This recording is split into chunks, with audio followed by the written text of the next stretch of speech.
ada. Kalau ada keluarga meninggal, orang pasti sedih, nggak terima, betul?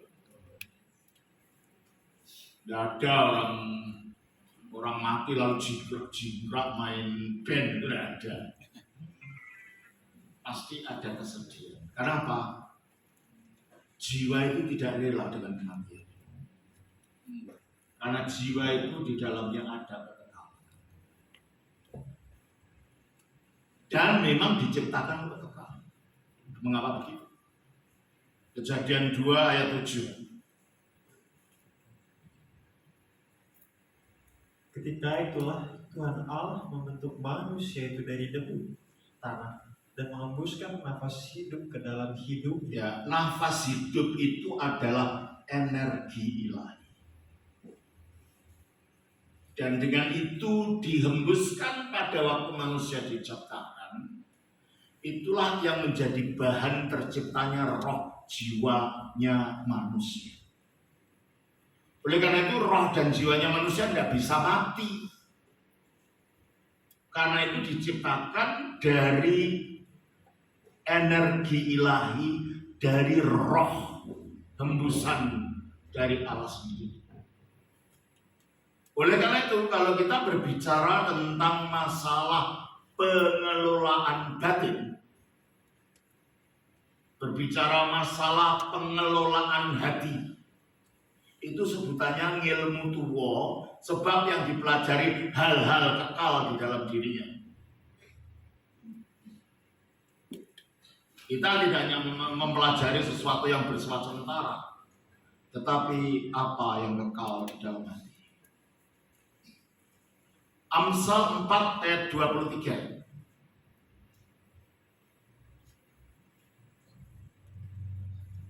Jagalah hatimu dengan segala kewaspadaan. Jagalah hatimu dengan segala kewaspadaan. Karena dari situlah terpancar kehidupan. Karena dari situlah terpancar kehidupan. Oleh karena itu, berbicara masalah batin, berbicara masalah manajemen kalbu, itu sangat penting. Sebab semua yang kita miliki sekarang itu akan kita tinggal di dunia. Hanya kalbu kita, hanya roh kita, hanya jiwa kita yang akan tetap ada. Kesehatan kita bisa hilang, umur kita bisa berakhir, barang-barang yang kita miliki bisa habis, orang-orang yang kita cintai bisa meninggalkan kita. Tapi roh kita tidak. Roh kita akan kekal dan akan melanjutkan perjalanannya menuju kepada Tuhan. Coba kita baca di dalam Pengkhotbah pasal 12. Pengkhotbah pasal 12 ayat 7. Dan debu kembali menjadi tanah seperti semula. Ini tadi terbuat dari debu. Debu kembali menjadi tanah seperti semula. Seperti semula, dan roh kembali kepada Allah yang mengaruniakan. Banyak orang lupa ini.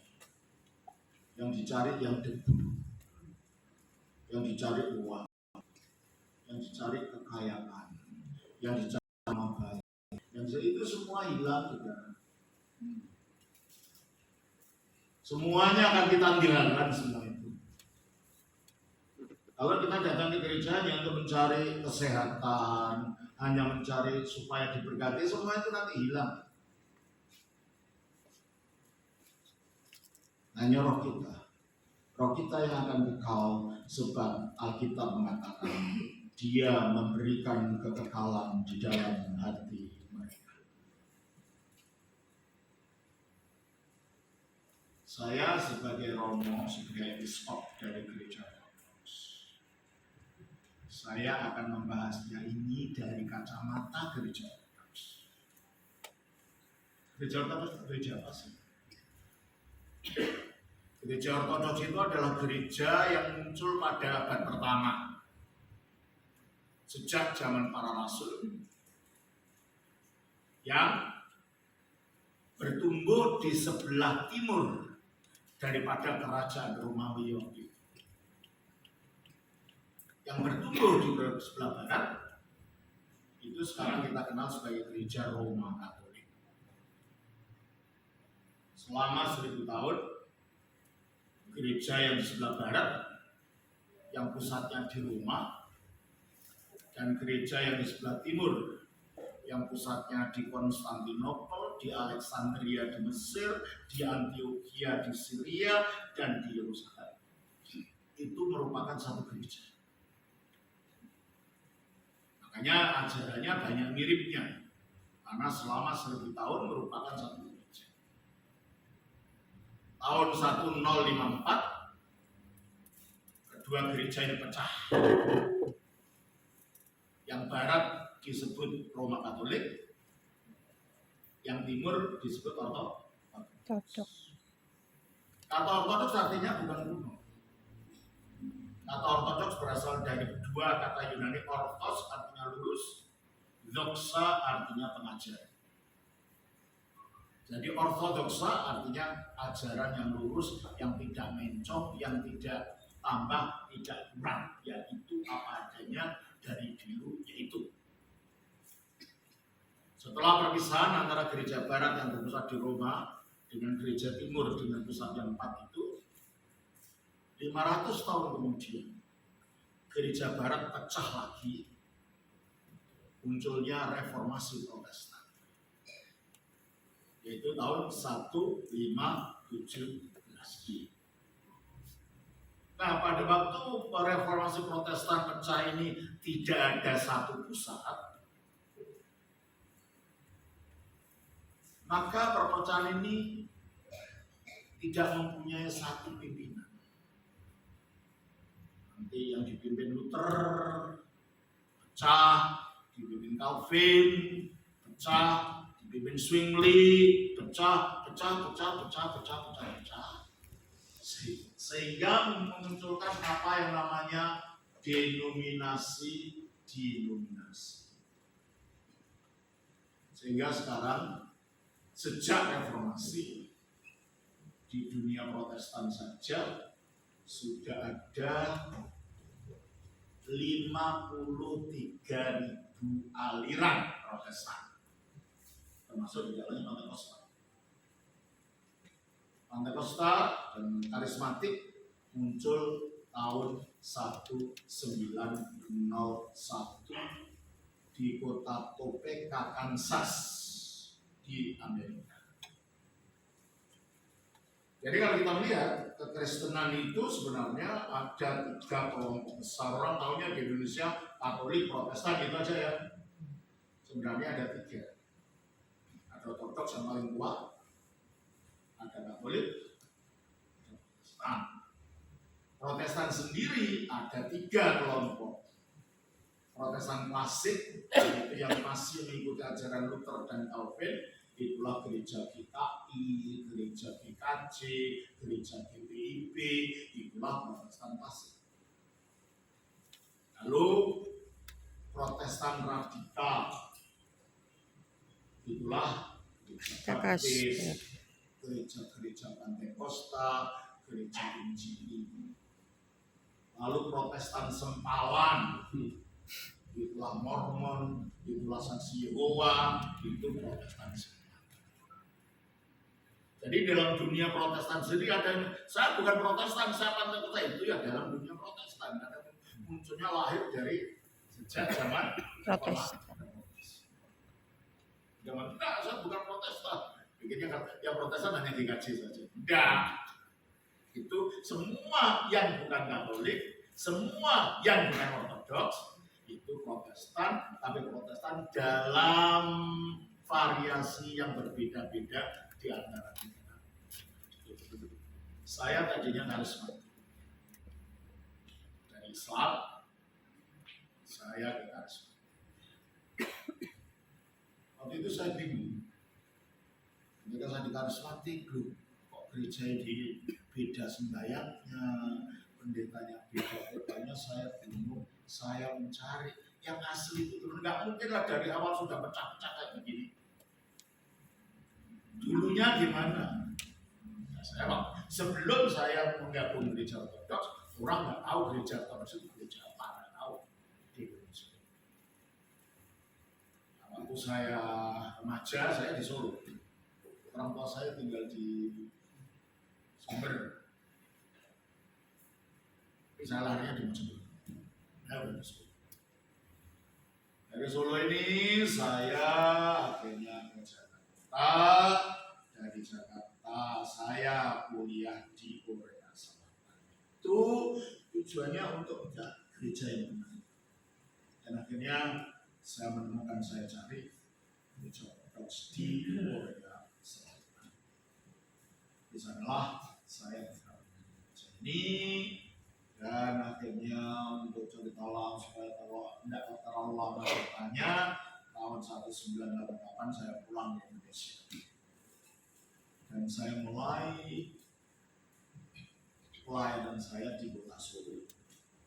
Dan disinilah saya ketemu Rohis. Dulu agamanya Buddha kan Mas. Jadi belajar dengan saya tentang Rohis. Nah akhirnya saya serahkan. Saya merasa terpanggil untuk melanjutkan pelayanan saya ke Jakarta. Saya ke Solo, saya serahkan Romo Alex. Setelah gereja yang pertama, gereja ortodoks dibangun di Indonesia di zaman modern ini adalah di Sumber, di Solo. Saya serahkan. Nah, jadi yang akan saya bahas ini adalah kacamata dari gereja. Baik. Berbicara masalah manajemen talku, pengelolaan batin, berarti kita berbicara tentang manusia. Semua orang yang berpikir tentang kehidupan, yang sungguh-sungguh berpikir tentang kehidupan, mereka akan bertanya tentang tiga hal. Dari mana aku datang?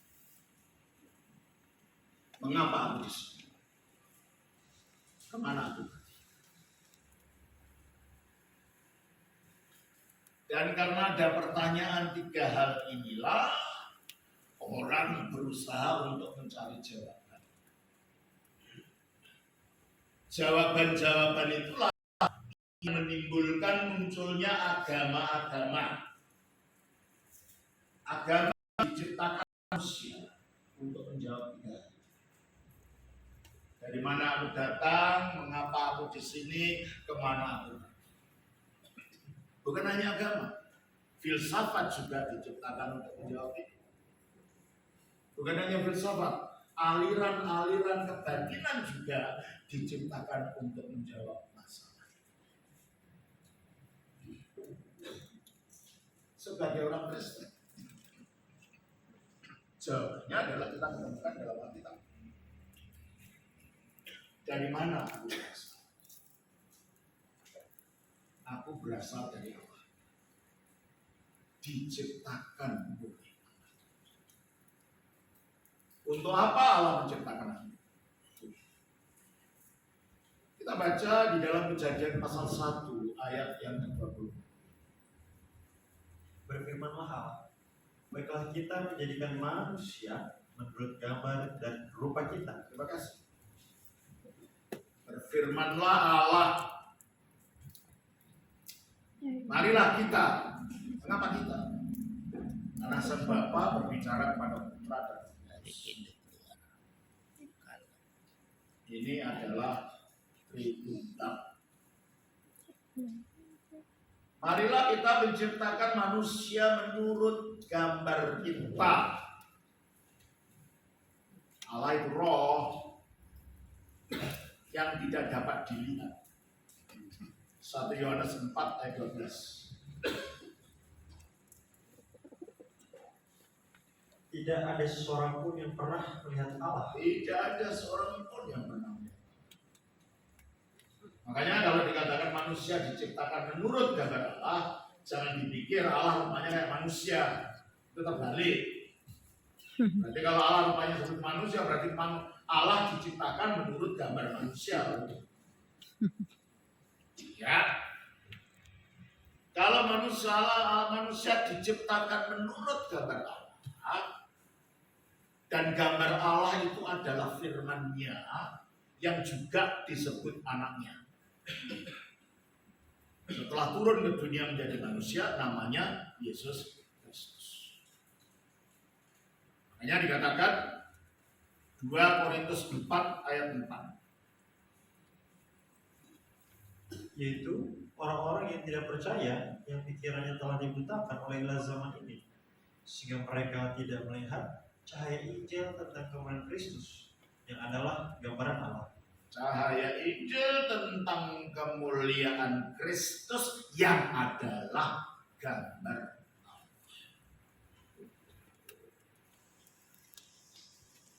Kita baca juga dalam Kolose 1 ayat 15. Ia adalah gambar Allah yang tidak Ia kelihatan. adalah gambar Allah yang tidak kelihatan. Ibrani 1 ayat 3. Ia adalah cahaya kemuliaan Allah Ia adalah cahaya kemuliaan Allah dan gambar wujud Allah. dan gambar wujud. Jadi kalau manusia diciptakan menurut gambar Allah, artinya manusia itu diciptakan dengan firman Allah atau anak Allah ini yang menjadi pola kemanusiaan.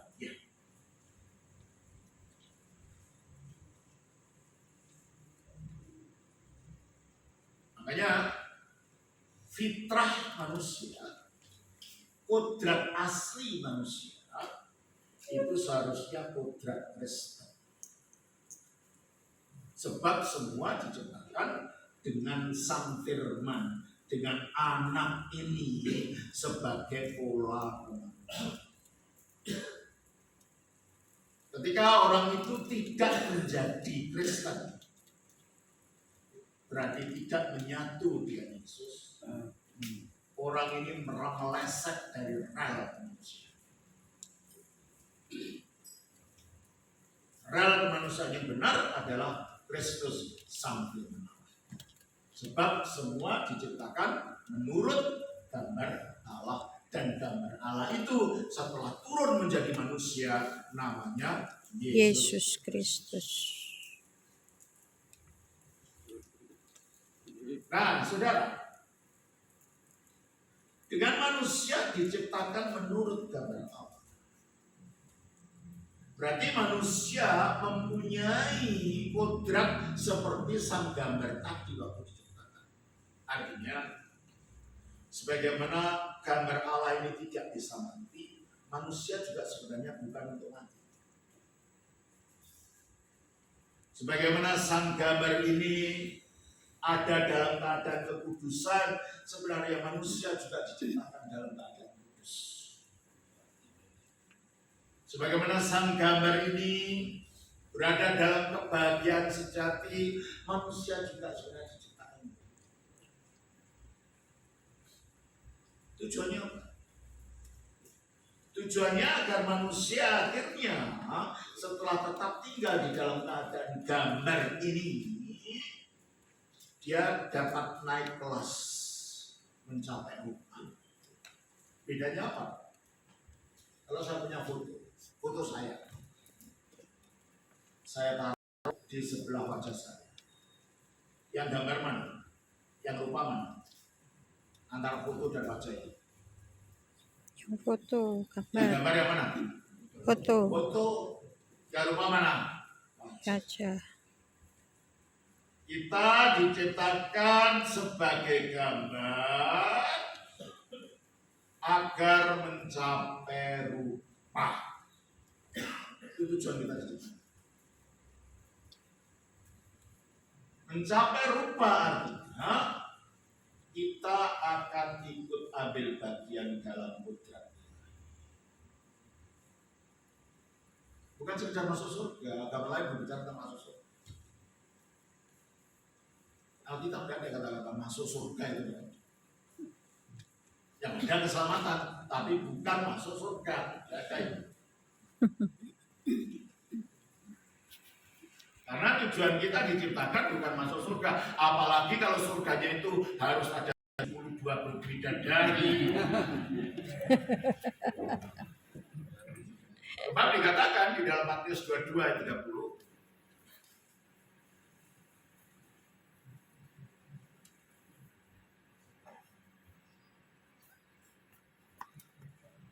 tolong bacakan. Matius 22 ayat 30. Karena pada waktu kebangkitan orang tidak kawin dan tidak dikawinkan. Iya. Nggak perlu 30-70 bidadari, satu pun nggak perlu. Karena pada waktu itu orang tidak butuh kawin, tidak butuh dikawinkan, terus Melainkan hidup seperti malaikat di hidup surga. seperti malaikat. Jadi kita akan menjadi seperti bidadari di kita sendiri. Malaikat kan semacam bidadari. Ngapain butuh bidadari? Nah, jadi kita diciptakan untuk mengambil bagian di dalam kodrat ilahi ini menjadi seperti malaikat. Itu tujuan akhir kita diciptakan. 2 Petrus 1 ayat 4. Dengan jalan itu, Dia telah menganugerahkan pada kita janji-janji yang berharga dan yang sangat besar, supaya olehnya kamu boleh mengambil bagian dalam kodrat ilahi. Supaya olehnya kamu boleh mengambil bagian dalam kodrat ilahi. Bukan kita menjadi Allah, tidak mungkin, tapi akan menjadi seperti Allah. Allah. Menjadi kekal, menjadi mulia, menjadi bahagia, menjadi kudus, kita akan menjadi seperti itu. Tapi sebelum mencapai titik rupa tadi, selama masih dalam keadaan di dalam keadaan, manusia perlu diuji sama anak sekolah. Sebelum dia bisa naik kelas, harus ada uji. Manusia juga. Ujiannya apa? Ujiannya ketaatan. Makanya dikatakan di dalam Kejadian 2 ayat 16-17. Lalu Tuhan Allah memberi perintah ini kepada manusia. Semua pohon dalam taman ini boleh memakan buahnya dengan bebas. Tapi pohon pengetahuan tentang yang baik dan yang jahat itu, janganlah kau makan buahnya.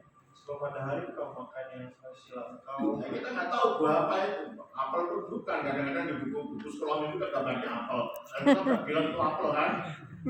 Bisa saja pisang. Apel merah. Bisa saja jagung. Masalahnya bukan buahnya. Masalahnya perintah yang terkandung pada buah tadi. Jangan kau makan buahnya. Pada waktu kau makan, kamu akan Mati. seandainya mereka tidak makan. Dan mati itu tujuannya kita diciptakan. Kematian itu bukan takdir, bukan nasib. Kematian itu kecelakaan besar di dalam kemanusiaan kita. Kita tidak diciptakan untuk mati. Berarti kita tidak diciptakan untuk sakit. Kita tidak diciptakan untuk menjadi tua.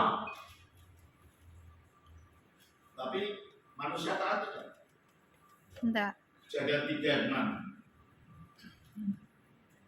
Perempuan itu melihat bahwa buah pohon itu baik untuk dimakan dan sudah kelihatannya bagi buah pohon itu menarik hati karena memberi pengertian.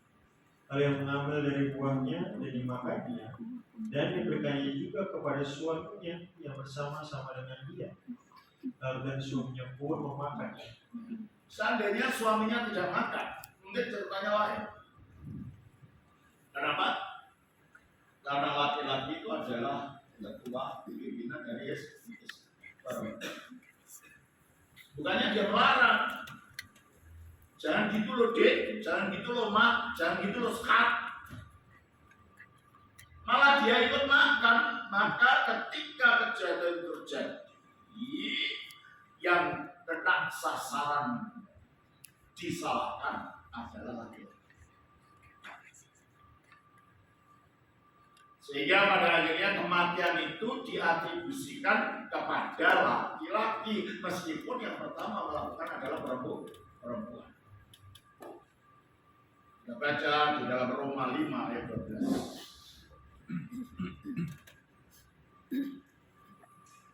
Roma 5 ayat yang ke-12. Sebab itu, sama seperti dosa telah masuk ke dalam dunia oleh satu orang, Ya, dan oleh dosa itu juga maut. ya. Dosa masuk ke dalam dunia oleh satu orang. Siapa di sini? Adam. Dan oleh dosa itu juga masuknya maut. Jadi kita mati itu karena adanya dosa ini. Bukan kita memang ditakdirkan untuk mati, enggak. Makanya dalam Alkitab tidak ada ceritanya malaikat mencabut nyawa, itu enggak ada. Agama lain kan ada, Ada. ya kan? Kita enggak ada karena memang tidak diciptakan untuk mati. Setuju. Kalau gitu kita mati karena apa, saudara? Dosa. Dengan pelanggaran perintah Allah itu, maka di dalam diri kita bercokol kekuatan dosa ini, sehingga pada waktu manusia itu makan, benih kematian masuk pada diri. Ada nggak mau kita langsung dikebuk jatuh, itu enggak. Masuk pelan-pelan ke dalam. Kejadian 3:19.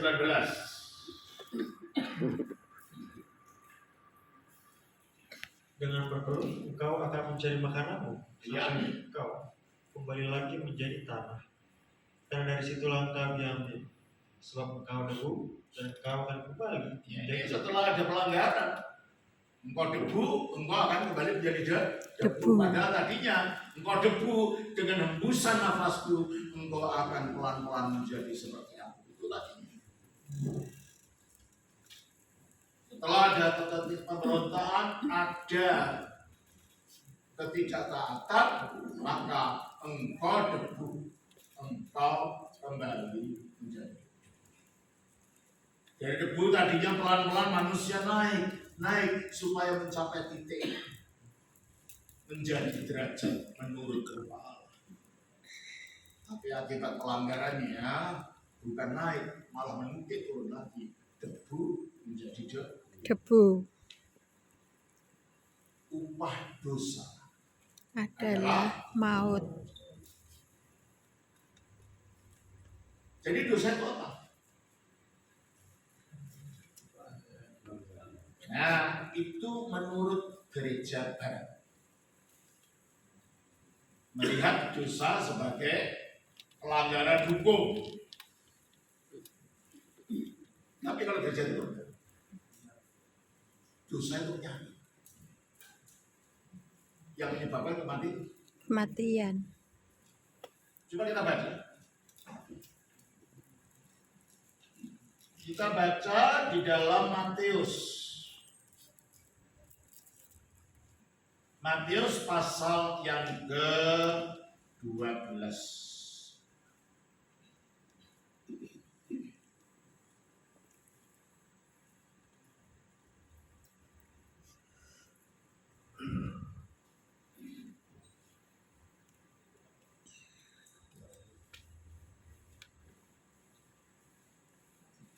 Maaf, kita baca dari Matius 9.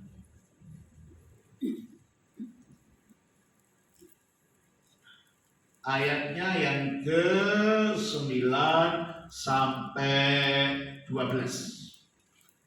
Setelah Yesus pergi dari situ, ia melihat seorang yang bernama Matius duduk di rumah cukai. Lalu dia berkata kepadanya, ikutlah aku. Maka berdirilah Matius lalu mengikut dia. Kemudian ketika Yesus makan di rumah Matius, datanglah banyak pemungut cukai dan orang berdosa dan makan bersama-sama dengan dia dan murid-muridnya. Pada waktu orang Farisi melihat hal itu, berkatalah mereka kepada murid-murid Yesus, mengapa gurumu makan bersama-sama dengan pemungut cukai dan orang berdosa? Yesus mendengarnya berkata, bukan orang sehat yang memerlukan tabib, tapi orang sakit. Orang berdosa disebut sebagai orang sakit. Sakit. Nah, ini yang menjadi kacamata gereja timur melihat dosa. Dosa itu adalah sakit. Oleh karena itu, sakit itu perlu disembuhkan. Nah, keselamatan itu adalah kesembuhan dari sakit. Sakitnya apa? Sakitnya apa? Yesaya 1 ayat 9. Seandainya Tuhan semesta alam tidak meninggalkan pada kita sedikit orang yang terlepas, kita sudah menjadi seperti Sodom dan sama seperti Yesaya Gomora. 1 ya. Ayatnya yang ke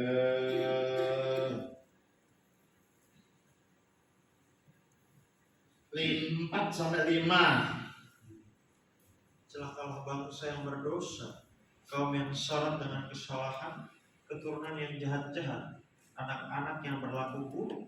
Mereka meninggalkan Tuhan, menista yang Maha Kudus, Allah Israel, dan berpaling membelakangi Dia.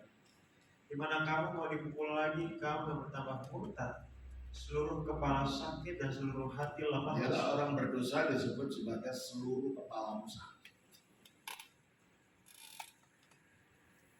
Dosa itu adalah keadaan sakit.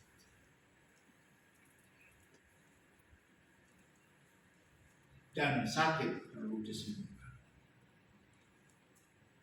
Itulah sebabnya untuk menyembuhkan kodrat yang sakit ini, perlu ada dokter.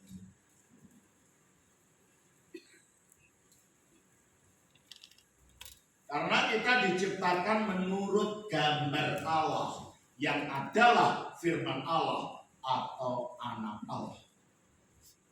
Jadi saya bayangkan seperti kita punya kain batik yang paling bagus. Mungkin batik Semar ya, yang paling bagus apa sih? Keris. Ya, Batik selera. apa yang paling bagus? Kalau Nah, kita simpan sampai bertahun-tahun. Kalau batik kita simpan bertahun-tahun, lama-lama jadi apa?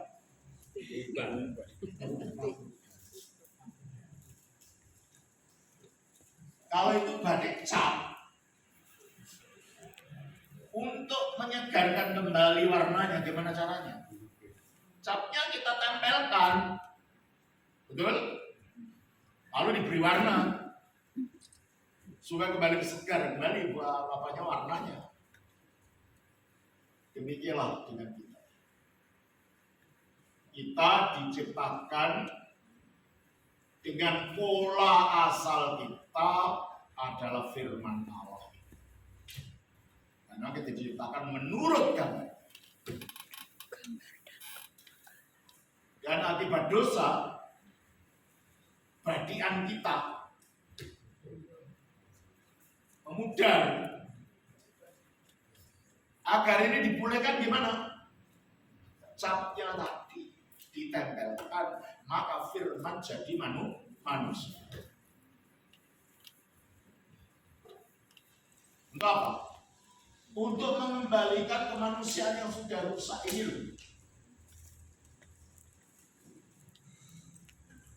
Karena tadinya manusia yang diminta untuk melalui tetap berada manunggal dengan firman, supaya pelan-pelan naik, akhirnya ambil bagian dalam kudrat ilahi, dalam derajat menurut Tuhan. manusianya gagal. Tapi rencananya Allah tetap sama. Tidak 1 Timotius 2 berubah. ayat 4.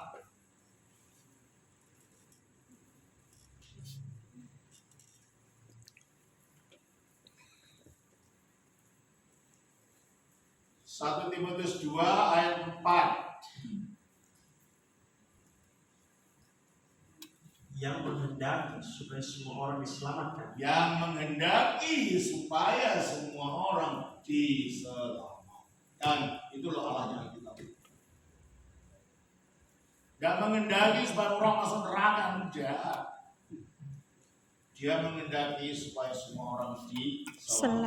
Selamatkan. 2 Petrus 3 ayat 9. Tuhan tidak lalai menepati janjinya, sekalipun ada orang yang menganggapnya sebagai kelalaian, tetapi sabar terhadap kamu dan yang menghendaki supaya jangan ada yang binasa. Supaya karena dia menghendaki supaya jangan ada yang binasa. Makanya kita tidak melihat dalam Alkitab Allah itu mengazab bangsa, tidak ada kata-kata. Ada dalam Alkitab? Tidak ada. Allah mengazab, tidak ada. Tidak ada. Sebab Allah kita itu Allah dikatakan Allah itu Kasih. yang tidak menghendaki manusia untuk binasa, yang ingin semua manusia Selamatkan. Sama seorang bapak yang mentren anaknya supaya jalan, lalu anaknya jatuh. Ketika anak kecil ini jatuh, apa tambah digebukin bapaknya? Enggak, bapaknya tuh Baik, Dani. Demikianlah ketika kita ini jatuh dalam dosa. Bapa melalui firman-Nya mengangkat kita kembali dengan Dia menjadi sama seperti kita. Amin. Firman itu menjadi Manusia. Kalau tadinya kita yang diminta untuk manunggal kepada Allah melalui sabdanya, karena kita gagal padahal kehendaknya sama supaya kita selamat, Allah yang turun untuk memanunggalkan kita kepada diri. Amin.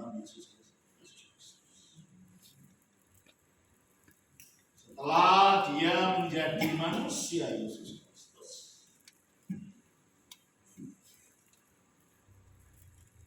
dia melenyapkan apa saja yang membuat manusia tidak bisa menyatu. Apa yang pertama? Kematian. Maut. Dosa adalah Maut. Nah, manusia melakukan dosa. Yang kedua apa? Kematian. Yang kedua apa? Dosa itu sendiri. Dosa itu bukan sekedar pelanggaran. Dosa itu dari bahasa asli Yunani hamartia. Hamartia itu adalah istilah dalam olahraga panahan di abad pertama. Pernah lihat olahraga panahan? Ya. Tujuannya apa? Sasaran. Supaya kena sasaran itu mata panahnya itu. Dan ketika mata panahnya tidak kena sasaran, meleset, itulah hamartia. Berarti kalau itu dosa itu adalah hamartia itu adalah kemelesetan Dari sasaran. Sasaran apa? Sasaran Sasaran Tuhan. tadinya supaya kita hidup kekal, sekarang jadi mati. Sasaran supaya kita tetap berada bersama Allah, menyatu dengan Allah, kita terpisah dari Allah. Sasaran supaya kita hidup dalam kekudusan, ternyata kita melakukan banyak sekali pelanggaran-pelanggaran. Itulah kemelesetan. Jadi sekarang manusia berada dalam gungkungan kematian. Manusia di dalam kendali dosa. Dan dosa ini diprovokasi oleh siapa? Setan. Sama manusia melanggar tadi. Oleh iblis. Berarti manusia berada di bawah kekuasaan iblis. Dosa, iblis, dan maut. Ini yang menyebabkan manusia tidak bisa menyatu lagi dengan Allah. Oleh karena itu, Sang Firman mengambil kemanusiaan kita agar kemanusiaan yang telah dikenakannya itu dibebaskan dari dosa. Intinya dosa tadi apa? Ketidaktaatan.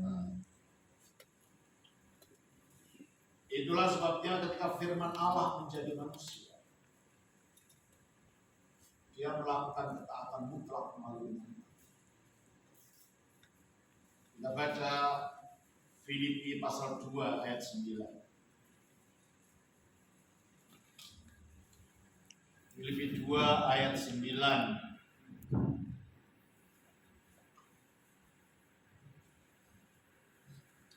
Itulah sebabnya Allah sangat meninggikan dia dan Ayat mengaruniakan 8. dan dalam keadaan sebagai manusia Dalam keadaan sebagai manusia, ia telah merendahkan dirinya dia telah merendahkan diri dan taat sampai mati. dan taat sampai mati. Jadi kalau ada orang Islam atau orang luar sana mengatakan, Tuhan kan bisa disalib. Enggak, yang disalib itu wujud kemanusiaan. Keilahiyahnya tidak bisa disalib, tidak bisa mati.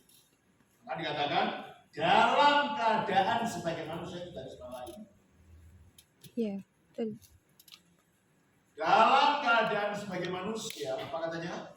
Ia Ia taat telah merendahkan dirinya Dia telah merendahkan diri dan dirinya dan taat sampai mati, dan taat Sampai mati. Yaitu bahkan sampai mati di kayu salib. jadi matinya di kayu salib itu tindakan apa ya? ketaatan. Dosa itu tindakan apa ya? Ketidaktaatan. Karena yang mati ini bukan seorang laki-laki Yahudi anak Maria, bukan. Yang mati ini adalah firman Allah sendiri yang menciptakan seluruh manusia. Maka kematiannya sebagai manusia itu berlaku untuk semua manusia juga. 2 Korintus 5 ayat 14. Sebab kasih Kristus yang menguasai kami, karena kami telah mengerti bahwa jika satu orang sudah mati untuk semua orang, maka mereka semua sudah mati. Kalau seorang telah mati untuk semua orang, gimana seorang bisa mati untuk semua orang? Karena orang ini adalah yang menciptakan orang-orang itu. Karena orang ini adalah penjelmaan dari firman yang melaluinya orang-orang ini diciptakan. Oleh karena itu ketika dia mati yang mati bukan hanya anaknya Maria saja, tidak. Yang mati adalah kemanusiaan dari firman Allah yang menciptakan semua, sehingga kematiannya itu berlaku untuk semua yang diciptakan. Amen. Sehingga kematian Kristus adalah untuk kematian kita. Maka dengan matinya Kristus di atas salib, dia mengalahkan dosa. Kita baca di dalam Roma 5 ayat 19. Jadi sama seperti oleh ketidaktaatan satu orang, Siapa itu? Adam. semua orang telah menjadi orang berdosa. Demikian pula oleh ketaatan satu orang, Siapa itu? Yesus. Kapan? Waktu salib. semua orang menjadi orang benar. Jadi ketidaktaatan perbuatan Adam yang menyebabkan kita semua menjadi orang berdosa dihapus oleh ketaatan Kristus di atas salib yang menyebabkan dosa itu Lahkan. Jadi melalui penyalipannya itu Kristus mencabut kekuatan dosa yang ada di dalam diri manusia. Setelah dia disalib, lalu dia dikubur. Kita baca dalam Ibrani 2 ayat 14. Anak itu adalah anak-anak dari darah dan daging, Kita ini loh terdiri dari darah dan daging, maka ia juga menjadi sama dengan mereka. maka ia firman Allah itu menjadi sama dengan mereka Dan mendapat bagian dalam dan keadaan mereka. mendapat bagian dari dalam keadaan mereka. Jadi dia betul-betul jadi manusia. Gitu. Yang sering kita mengetahui Yesus 100% manusia, tapi saya tidak mau 100%-persenan itu mau. Ya manusia sejati. Dia betul menjadi manusia sejati sama seperti kita persis tanpa kehilangan keilahiannya. Terus supaya apa dia menjadi manusia? Terus kan? Supaya oleh kematiannya, Supaya bisa mati. Kalau nggak jadi manusia betulan bisa mati enggak? Tidak bisa. Enggak, yang ilahi mana bisa mati.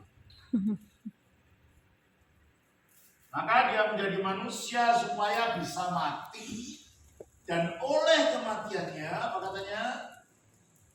kematiannya ia memusnahkan dia, yaitu iblis yang berkuasa atas maut. Gimana sih kok kematian malah memusnahkan iblis? Kalau Alkitab mengatakan iblis yang berkuasa atas maut, berarti setiap orang mati berada di bawah cengkeraman iblis. Itulah sebabnya mengapa dalam budaya apa saja orang percaya sekitar kuburan itu ada hantu. Mengapa? Karena hantu itu andanya iblis. Di sekitar alam kematian itu ada makhluk-makhluk jahat. Sebab iblis yang berkuasa berarti setiap orang mati, kalau mati dicengkeram dalam alam iblis. Yesus mati.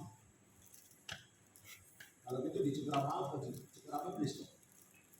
Kelihatannya gitu, tapi ternyata 3 hari kemudian dia bangkit. Iblis bisa tetap mencengkeram dia. Tidak. Jangan keluar, di sini aja, mati di sini aja, gitu. Tidak. Iblis tidak mampu mencengkeram Yesus, berarti iblis kalah dengan Yesus melalui kebangkitannya, berarti iblis dikalahkan oleh Yesus melalui bangkitnya dari antara keluarnya dari kuburan. Makanya dia harus jadi manusia untuk bisa melakukan ini. Dengan penyalipannya dia mengalahkan dosa. Dengan penguburannya dia mengalahkan iblis. Dan dengan bangkitnya dia mengalahkan kematian sendiri. Roma 6 ayat 9. Roma 6 ayat 9. Karena kita tahu bahwa Kristus sudah yang bangkit dari antara orang mati, tidak mati lagi. Maut tidak berkuasa lagi atas dia. Maut tidak berkuasa lagi atas dia sesudah bangkit. Berarti maut diapakan? Dikalahkan. Oleh karena itu firman Allah harus jadi manusia supaya bisa disalib, mengalahkan dosa, supaya bisa mati dikubur, mengalahkan iblis, supaya bisa bangkit dari kematian, mengalahkan maut. Sehingga dengan demikian melalui kebangkitan Yesus, itulah sebabnya dalam gereja Ortodoks hari raya terbesar itu bukan Natal, Paskah. Hari raya terbesar Paskah. Natal Hari juga raya dirayakan. terbesar Paskah. Tapi kalau Yesus tidak mati dan bangkit, tidak ada Betul kesalahan. kita. Makanya dalam agama Islam, biarpun Nabi Isa diyakini lahir dari perawan, tapi karena Nabi Isa tidak disalib, Nabi Isa tidak bangkit, Nabi Isa tidak dikubur, Nabi Isa bukan juru selamat, Nabi biasa.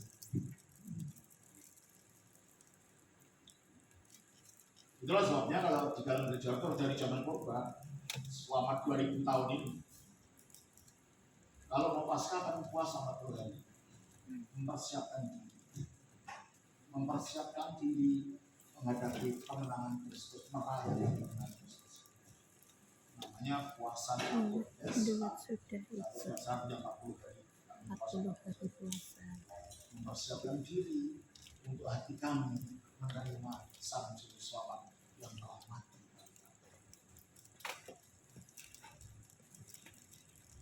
Nah, dengan Sang Sabda telah mati di salib. Tanyanya lagi, kenapa sih kok matinya di salib? Kok enggak mati kecemplung sumur gitu aja? Atau mati Suntik. di kebo gitu? Suntik mati. Kenapa? Karena hanya mati salib itu yang ada hukumnya. Kita baca dalam Ulangan pasal 21 ayat 22-23. Apabila seseorang berbuat dosa yang sepadan dengan hukuman mati, lalu ia dihukum mati, jangan kemudian kau gantung dia pada sebuah tiang. Digantung, boleh digantung di atas kayu, boleh di atas pohon, boleh di besi, pokoknya digantung. Termasuk bisa. Apa katanya? Kalau tidak, maka janganlah mayatnya dibiarkan semalam-malaman pada tiang itu, tapi haruslah engkau menguburkan dia pada hari ketiga. Sebab seorang yang digantung terkutuk oleh Allah. Itu masalahnya. Hanya mati dengan cara digantung ada hukumnya, terkutuk. Nah, kenapa kok Yesus mati dengan cara ini? Karena dia tidak melenyapkan kutuk. Kutuk apa? Pertama, kutuk akibat kejatuhan. Kita baca Kejadian 3:17. Lalu firman-Nya kepada manusia itu, karena engkau mendengarkan perkataan istrimu dan memakan dari buah pohon yang telah kuperintahkan kepadamu jangan makan daripadanya, maka terkutuklah tanah. Itu satu, kutuk yang satu. Semua manusia kena Kutuk. Kedua, kutuk karena ketidakmampuan kita menjalani perintah-perintah Tuhan. Ulangan pasal 27 ayat 26.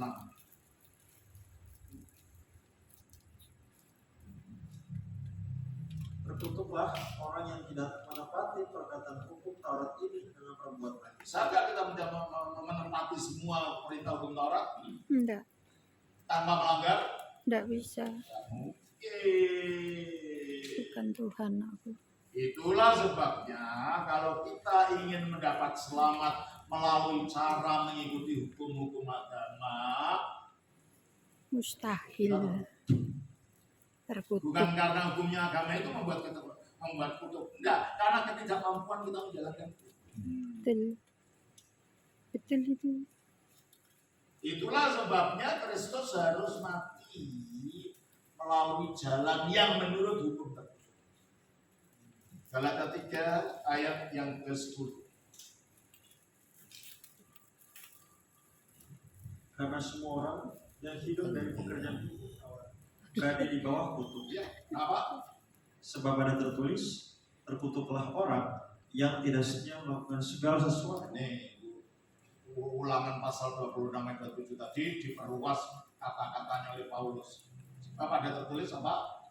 Sebab ada tertulis, Terkutuklah orang yang tidak setia Tidak setia melakukan segala sesuatu. melakukan segala sesuatu. Bisa kita setia? tidak. Bisa segala sesuatu kita jalankan?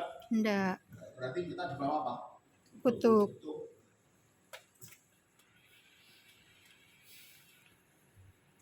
Nah, kalau kita di bawah kutuk terus menerus, kapan lo kita mengumpulkan amal itu loh, kalau kita ingin masuk surga dengan amal, Enggak ngumpul. apalagi Yakobus pasal 1 ayat 19. Pasal 2 ayat 10 coba. Barang siapa menuruti seluruh hukum itu, tetapi mengabaikan satu bagian daripadanya, ia bersalah terhadap seluruhnya. Oke, umpamanya kita ada dalam lingkaran, jangan membunuh, jangan mencuri, jangan berbohong, jangan, harus. Kita tidak usah melanggar semua, satu aja, keluar nggak dari lingkaran. Keluar.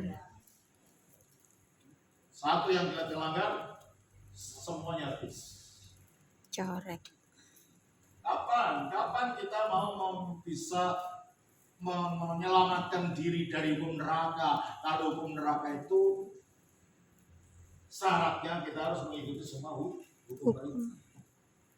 Agama tidak bisa menyelamatkan kita, dan agama hanya memberi perintah dan kita tidak mampu menjalannya. Betul itu. Hanya dikatakan di dalam Roma pasal 7 ayat 14. Sebab kita tahu bahwa hukum Taurat adalah rohani. Baik, hukum Taurat apa? Adalah rohani. Rohani. Jangan membunuh, itu rohani enggak? Rohani. Rohani enggak jangan membunuh itu? Rohani. Jangan mencuri, rohani enggak? Rohani. Berarti bukannya yang salah, bukan hukum Tauratnya. Terus kan? Tapi aku bersifat daging. Aku Bersifat daging. Nah, bersifat daging itu yang keluar apa dari sifat daging? Dalam Dosa. ayat 19 sampai 21. Kalau demikian, apakah maksudnya hukum Taurat? Ia ditambahkan oleh kata pelanggaran. Galatia pasal 3 ayat 19. 5:19. Perbuatan daging telah nyata, Apa itu? percabulan, Kecemaran, hawa nafsu, Hawa nafsu. penyembah berhala, Menyembah berhala. Kecemaran, apalagi tadi? percabulan, kecembaran, hawa nafsu, Ini termasuk dalam jangan berzina. Ya, terus Penyembahan berhala. sihir, perseteruan, ini termasuk dalam jangan menyembah Allah Lain. Terus perselisihan, iri hati, amarah, kepentingan diri ini sendiri, termasuk dari jangan membunuh, karena pembunuhan keluar dari kebencian itu. Terus percideraan, roh pemecah, itu masih dalam membunuh itu, hanya dari situ. Terus kedengkian, kemabukan, pesta pora. kali ini jangan mengingini, ini keinginan. Terus dan sebagainya. Ini loh daging. Dan kalau daging itu diberhadapkan kepada perintah-perintah hukum ini, bisa kayak daging menjalankan? Tidak bisa. Ya. Nah itulah sebabnya kalau kita ini hanya yang penting berbuat baik, sampai kapan kamu bisa berbuat baik? Dan menurut Alkitab, standar berbuat baik itu adalah hendaklah engkau sempurna seperti Bapamu yang di surga sempurna. Mampu kamu? Tidak bisa. Itu masalahnya. Hendaklah engkau kudus seperti Dia yang kudus. Mampu engkau? Tidak. Kalau katakan mampu, kamu tidak jujur pada diri sendiri. Bohong itu. Kan banyak orang itu kan, yang penting berbuat baik, tidak bukan. Sampai Sebab kapan? berbuat baik itu yang menjadi standarnya adalah kekudusan Allah dan Kesempurnaan Allah. Balik kepada Galatia pasal 3, pasal 3 ayat 10 kan. Karena semua orang yang hidup dari pekerjaan hukum Taurat berada di bawah kutuk. Sebab pada tertulis, terkutuklah orang yang tidak setia melakukan segala sesuatu yang tertulis di dalam. Nah, untuk melenyapkan kutuk inilah Kristus harus menjadi kutuk melalui Penyaliban. Ayat 13. Kristus telah menembus kita dari kutuk hukum Taurat dan kutuk-kutuk yang lain. Dengan jalan menjadi kutuk karena kita. ya, Sebab pada tertulis, terkutuklah orang yang digantung pada kayu salib. terkutuklah orang yang digantung pada kayu salib. Kalau ini memang orang jahat. Padahal kita mengatakan di dalam 1 Yohanes 3:5,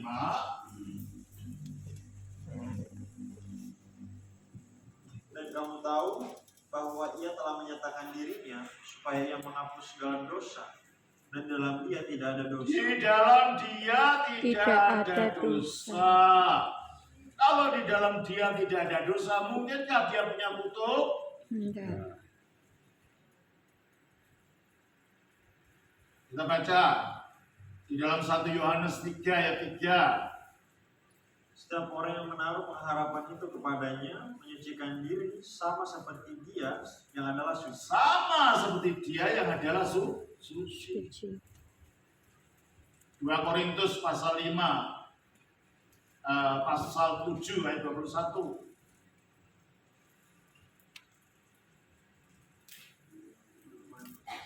Dua Korintus 7 ayat 21. Atau 5:21. Dia yang tidak mengenal dosa. Dia yang tidak mengenal dosa. Kalau dia tidak mengenal dosa, ada kutuk dalam diri. Enggak. Nah, ketika anak panah kutuk itu menyasar kepada dia, padahal di diri tidak ada landasan untuk dikutuk. Gimana kuasa ini? Lewat. Ambruklah kutuk. Melalui dengan jalan menjadi kutuk, dia mengalahkan kutuk.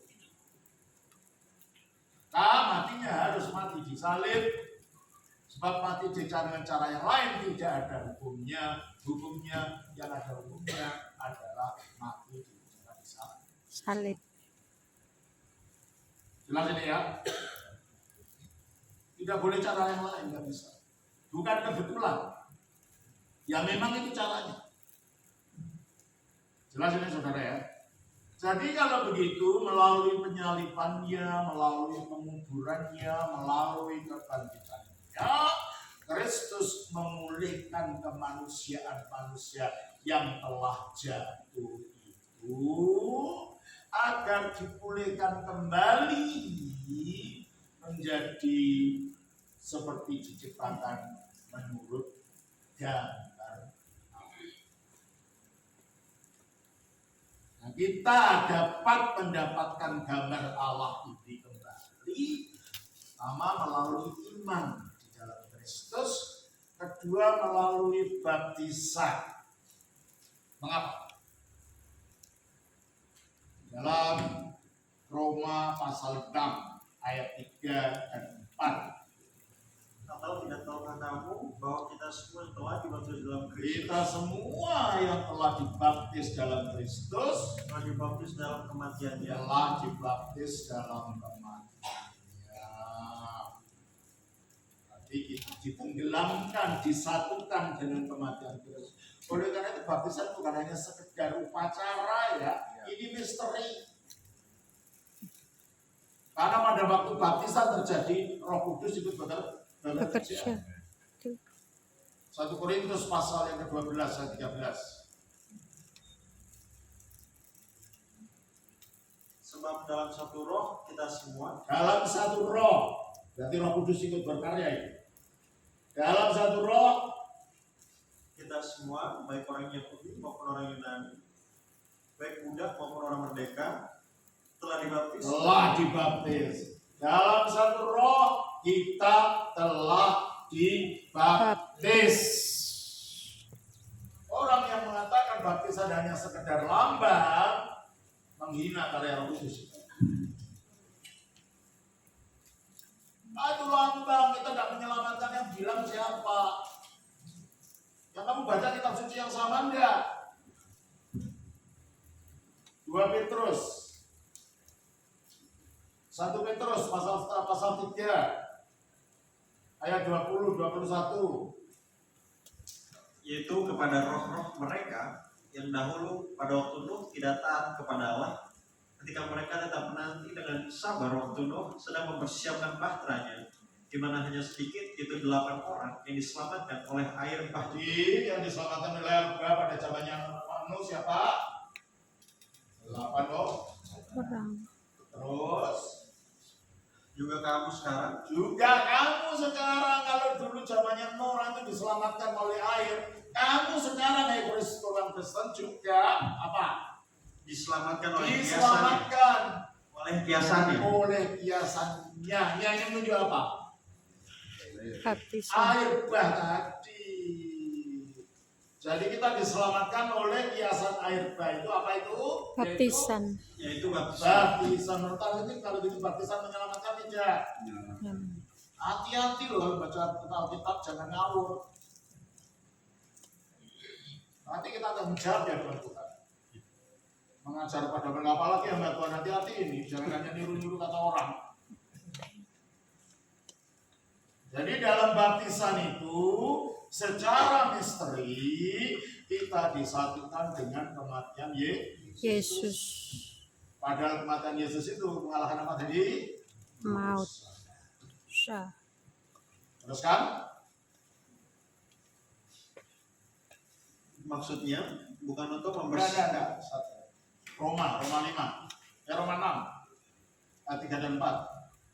Atau tidak tahukah kamu bahwa kita semua telah dibaptis dalam Kristus, telah dibaptis dalam kematiannya? Dengan demikian kita telah dikuburkan bersama-sama dengan Dia. Berarti baptisan kita menyatu oleh kuasa Roh Kudus di dalam penguburannya. Penguburannya mengalahkan apa tadi? Maut. Iblis. Terus kan? Dengan demikian kita telah dikuburkan bersama-sama dengan Dia oleh baptisan dalam kematian. Kematian itu mengalahkan apa tadi? Iblis. Kematian. Kebangkitannya mengalahkan Kematian. Berarti melalui baptisan oleh misteri kuasa Roh Kudus kita disatukan dengan peristiwa penyalibannya yang mengalahkan dosa, peristiwa penguburannya yang mengalahkan iblis, peristiwa kebangkitannya yang mengalahkan kematian. Kita dilepaskan dari 3 hal yang membuat kita terpisah dari Allah.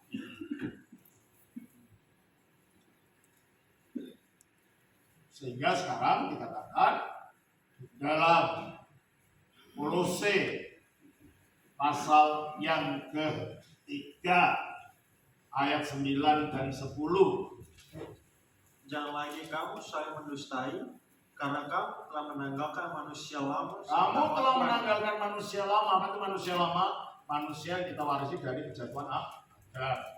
Terus? Dan telah mengenakan manusia baru. Mengenakan manusia baru. Manusia baru itu manusia apa?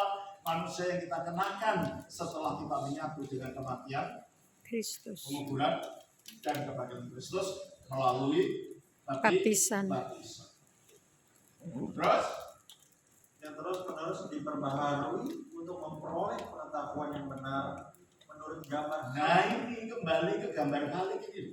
Baptisan ini mengembalikan kita kepada gambar Khalik ini. Sehingga ketika sudah kembali ke gambar Khalik, pelan-pelan kita maju mencapai titik menurut Rupa. Tidak ada dalam Alkitab itu hanya saja itu hanya sekedar tidak ada dalam Alkitab tidak ada yang sekedar. Semua ada maknanya. Efesus pasal 4 ada 3. Supaya kamu dibaharui di dalam roh dan pikiranmu, dan mengenakan manusia baru yang telah diciptakan menurut kehendak Allah. Tidak ada kata-kata kehendak Allah, tidak ada bahasa asing. Diciptakan menurut Allah gitu aja. Maksudnya menurut kehendak Allah.